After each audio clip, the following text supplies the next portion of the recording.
નમસ્તે દર્શક મિત્રો, વડોદરા વૈષ્ણવમાં આપનું હાર્દિક સ્વાગત છે. આપણે આવી પહોંચ્યા છે વડોદરા શહેરના પ્રાચીન જિનાલયના ઉપાશ્રયમાં.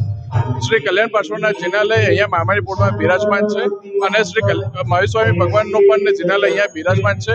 આપણે જણાવી દઈએ કે વડોદરા શહેરની અંદર આજરોજ ચોમાસાની શરૂઆત થઈ ગઈ છે, ત્યારે અહીંયા મહિલા ઉપાશ્રય ખાતે શ્રી મિની સિદ્ધ ચક્ર મહાયંત્ર પૂજનનું આયોજન કરવામાં આવ્યું છે. સાથે સાથે અહીંયા શ્રી કલ્યાણ પાર્શ્વનાથની અહીંયા પ્રતિમા આપણે જોઈ રહ્યા છો અને સાથે અહીંયા મોટા શ્રી સિદ્ધ ચક્ર યંત્ર અહીંયા આપેલા છે. દર્શક મિત્રો, તમામ લોકોને અહીંયા સિદ્ધ ચક્રની પૂજનનો લાભ મળે તે નિમિત્તે અહીંયા એક મહિલા ઉપાશ્રય શ્રી મામાણીપોળ જૈન સંઘ ખાતે રાખવામાં આવ્યું છે. અહીંયા તમામ જૈન ભક્તો અહીંયા આવી પહોંચ્યા છે દર્શક મિત્રો, અને સાથે સાથે આપણે અહીંયા જોઈ રહ્યા છો કે મિની સિદ્ધ ચક્ર યંત્ર દરેક ભાગ્યશાળીઓને પણ આપવામાં આવ્યા છે, જેથી કરીને તેની ભક્તિ પણ કરી શકે છે સારી રીતે. તમામ દર્શક મિત્રોને આપણે બતાવીશું કે મિની સિદ્ધ ચક્ર યંત્ર કેવું હોય છે. આ સિદ્ધ ચક્ર યંત્રથી ઘણો લાભ થાય છે. સાથે અહીંયા બે ફોટા પણ આપવામાં આવ્યા છે દર્શક મિત્રો, શ્રી કલ્યાણ પાર્શ્વનાથ પ્રભુના અને મહાવીર સ્વામી ભગવાનનો પણ અહીંયા ફોટો આપવામાં આવ્યો છે, જેથી કરીને પોતાની ઘરે આ યંત્ર સાથે ફોટો પણ ઘરે લઈ જઈ શકે, ત્યારે તેઓ પૂજા દરરોજ કરી શકે. હવે અહીંયા પૂજાનું પણ એક આયોજન કરવામાં આવ્યું છે દર્શક મિત્રો. તમામ શ્રદ્ધાળુઓ આવી પહોંચ્યા છે અહીંયા.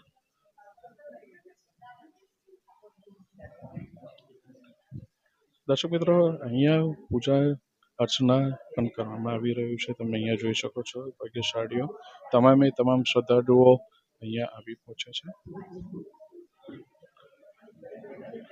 આ સિદ્ધ ચક્ર યંત્રથી બહુ ઘણો લાભ થાય છે. જૈનોની અંદર અહીંયા સારામાં સારી રીતે અહીંયા પૂજા અર્ચના કરાવે છે. આપણી સાથે અહીંયા શ્રી અમિતભાઈ શાહ છે, સંગીતકાર આપણી સાથે છે, અને તેઓ તેઓના મધુર સ્વરથી સંગીતમય ભક્તિ કરાવી રહ્યા છે. દર્શક મિત્રો, આપ જોઈ શકો છો.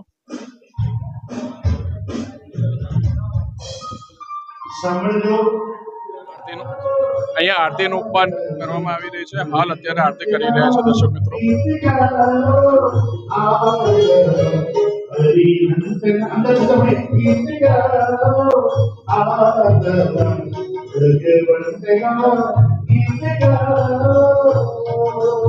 અહીંયા નાના ભૂલકાઓથી લઈને મોટી ઉંમરના લોકો પણ અહીંયા આવી પહોંચ્યા છે.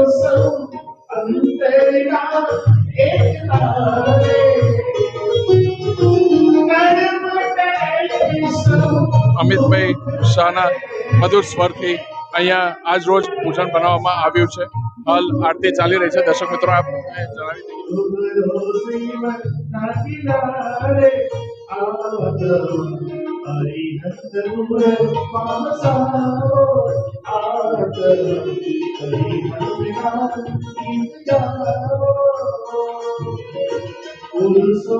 અહીંયા એક અતૂટ શ્રદ્ધા અને આપણે જણાવી દઈએ મામાણીપોળ ખાતે શ્રી કલ્યાણ પાર્શ્વનાથ જિનાલય જે આવ્યું છે તે 186 યર્સ થયા છે અહીંયા જિનાલયના. સાથે સાથે આપણે જણાવીએ કે મહાવીર સ્વામી ભગવાનનું પણ અહીંયા દેરાસર આવેલું છે મામાણીપોળ ખાતે, અને તે મહાવીર સ્વામી જિનાલય એટલે કે વડોદરા શહેરની આપણે જે જાણો છો કે મહાવીર જન્મ કલ્યાણકના દિવસે વડોદરા શહેરમાં નજરબાગ પેલેસથી લઈને જે વરઘોડો નીકળે છે, સમસ્ત જૈન લોકો તેની અંદર બિરાજમાન થાય છે, અને તે વરઘોડો અહીંયા મામાણીપોળ ખાતે આવે છે, અને ત્યાં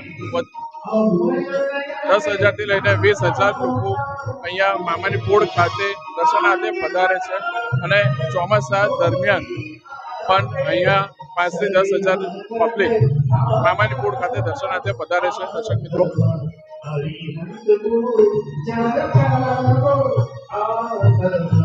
હાલ મામાણીપોળના શ્રી મહિલા ઉપાશ્રય ખાતે શ્રી મિની સિદ્ધ ચક્ર પૂજનનું આયોજન કરવામાં આવ્યું છે. તેમાં આરતી કરાવવામાં આવી રહી છે. દર્શક મિત્રો,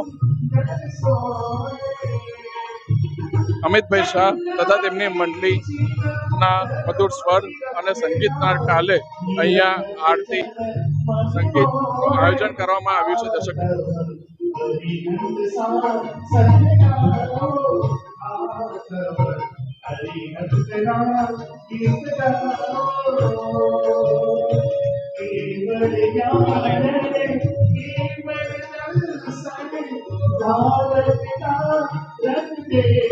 આપનો ખૂબ ખૂબ આભારી છે.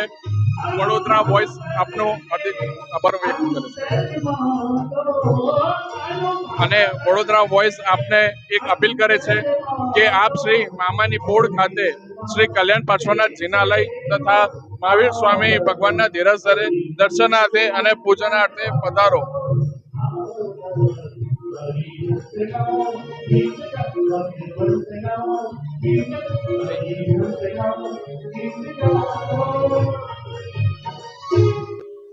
નમસ્કાર મિત્રો, આપણે આવી પહોંચ્યા છીએ વડોદરા શહેરના પ્રાચીન જિનાલય ગણાતા શ્રી કલ્યાણ પાર્શ્વનાથ જિનાલય તથા મહાવીર સ્વામી ભગવાનનું જિનાલય અહીંયા વડોદરા શહેર મામાની પોળની અંદર આવેલું છે. અને આજ રોજ ચોમાસાની શરૂઆત થઈ ગઈ છે. ચાતુર્માસ આપણે કહીએ છીએ અને ચાતુર્માસ દરમિયાન મામાની પોળની અંદર દરેક રવિવારે અહીંયા અનુષ્ઠાન થાય છે, જૈનોના અનુષ્ઠાન થાય છે. દર્શક મિત્રો, અને આજ રોજ વડોદરા શહેરના મામાની પોળ ખાતે અહીંયા આપણી સાથે બિરાજમાન છે પ્રદીપભાઈ શાહ, જેઓ મામાની પોળ જૈન સંઘના પ્રતિનિધિ છે. તેઓની સાથે આપણે વાત કરીએ, તેઓને પાસે આપણે જાણીએ કે આ અનુષ્ઠાન કેવી રીતના તમે કરાવી રહ્યા છો અને શું માહોલ આજે છે તે આપ શ્રી જણાવો. આ મામાની પોળમાં આજના દિવસે મિની સિદ્ધ ચક્ર યંત્રનું પૂજનનું આયોજન કરવામાં આવ્યું છે. આ પ્રથમ રવિવારે આ આયોજન કરવામાં આવ્યું છે, જેનું માનસ મંદિર સહપુરમાં જે છે તેના હેમરત્ન સુરેશ્વરજી મહારાજ સાહેબે વર્ષો પહેલાં આ યંત્ર પૂજન ચાલુ કર્યું હતું અને જે અત્યારે પ્રણાલિકા પ્રમાણે દર ડિસેમ્બરમાં એમની શિબિરો પણ થાય છે અને આ યંત્ર પૂજન કાયમ માટે થાય છે. તે યંત્ર પૂજન આરાધનાની અમે આજે આયોજન કરવામાં આવ્યું છે. સકળ સંઘના ભાઈઓ બહેનોએ બહુ સારી સંખ્યામાં અહીંયા લાભ લીધેલો છે. આ સિદ્ધચક્ર મિની સિદ્ધચક્ર પૂજનના ઘણા બધા લાભો છે. આપણા જૈનો જે છે તે તો બહુ સારી રીતે જાણે છે, પણ એમાં એવું છે કે મોટું સિદ્ધચક્ર પૂજન કાયમ માટે ન થતું હોવાથી આપણે મિની સિદ્ધચક્ર પૂજન યંત્ર પૂજન કરી અને એનો લાભ મેળવીએ, તેના માટેનું આ એક બહુ સારું આયોજન કરવામાં આવ્યું છે, જેમાં સારા એવા સભ્યોએ લાભ લીધેલો છે. અને આ યંત્ર પૂજન જો દરરોજ કરવામાં આવે તો તેના ઘણા બધા લાભ છે. તે પણ આપણને યંત્ર પૂજન કરીશું તો આપણને અનુભવીશું. કોઈ પણ કામ આપણું અટકતું હોય તો એક જ સમયે અને એક જ ટાઈમે આપણે 21 દિવસની જો આરાધના કરીએ છીએ તો આનું ફળ અવશ્ય મળે છે. અને આવી જ રીતે અમારી મામાની પોળમાં ચોમાસા પહેલાના 5 રવિવાર સુધીના આવા અનેક અલગ અલગ અનુષ્ઠાનોનું અમે આયોજન કરેલું છે. તેમાંનું આ પ્રથમ રવિવારનું આ મિની સિદ્ધચક્ર યંત્રનું પૂજનનું આયોજન કરવામાં આવ્યું છે. આપણી સાથે રાહુલભાઈ પણ ઉપસ્થિત છે, તેઓની સાથે આપણે વાત કરીએ અને તેઓની પાસેથી એકાસનાની માહિતી પણ આપણે જાણ. જય જિનેન્દ્ર. આજરોજ ચોમાસા દરમિયાન જે 5 રવિવાર આવે છે તે રવિવાર પૈકીનો પહેલો રવિવાર, જેમાં મામાની પોળ જૈન સંઘ ખાતે આશરે 30 જેટલા એકાસના, જેમાં વડીલથી માંડીને નાના નાના ભૂલકાઓ જોડાયા છે કે જે તપશ્ચર્યાની શરૂઆત થઈ ગઈ છે અને તેના માટે ઘણી અનુભવ. આપને ખૂબ ખૂબ આભાર વ્યક્ત કરીએ છીએ. સાથે સાથે અહીંયા મામાની પોળ જૈન સંઘ ખાતે જે મિની સિદ્ધચક્ર પૂજનનું આપને જે માહિતી પ્રાપ્ત કરી તે જાણીને આપ શ્રી મામાની પોળ ખાતે અહીંયા દર્શનાર્થે અવશ્ય પધારજો. જય જિનેન્દ્ર.